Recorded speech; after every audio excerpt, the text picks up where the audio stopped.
bao nhiêu mối tình đổ vỡ, mình còn tin ai?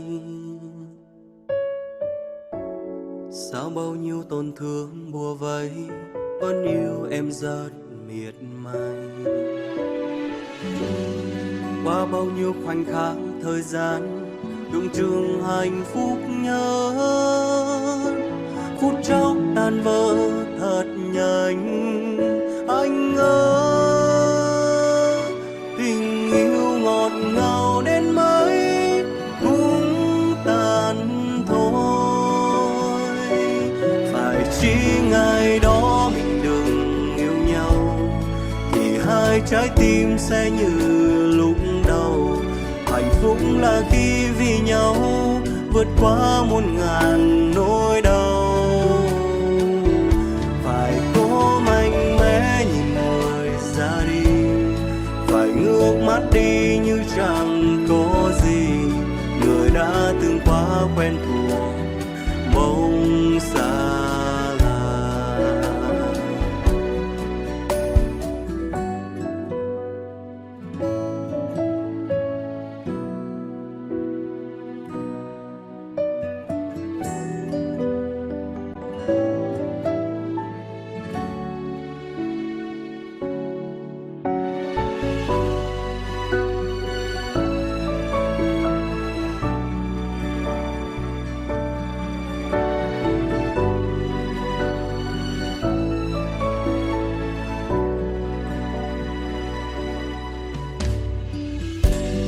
Sao bao nhiêu mối tình đổ vỡ, mình còn yêu ai?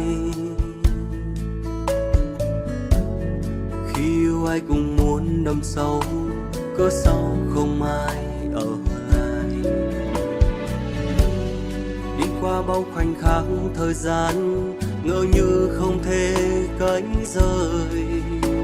Buồn đau này anh chôn giấu, ai thấu?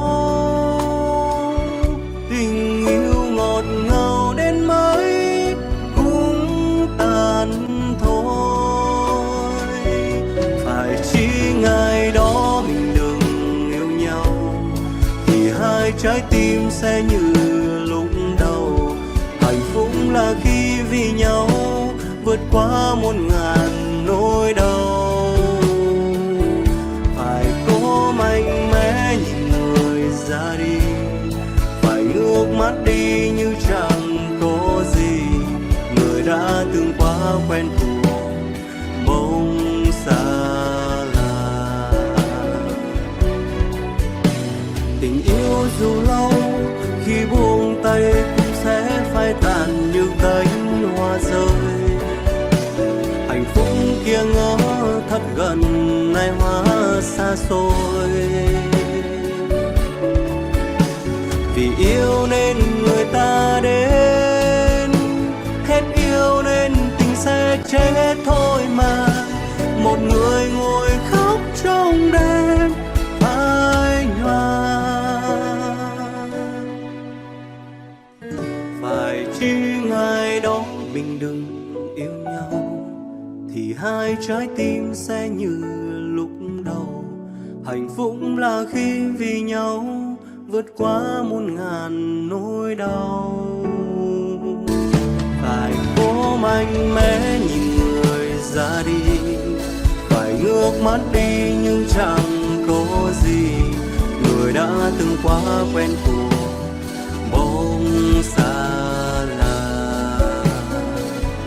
Người đã từng quá quen thuộc bỗng xa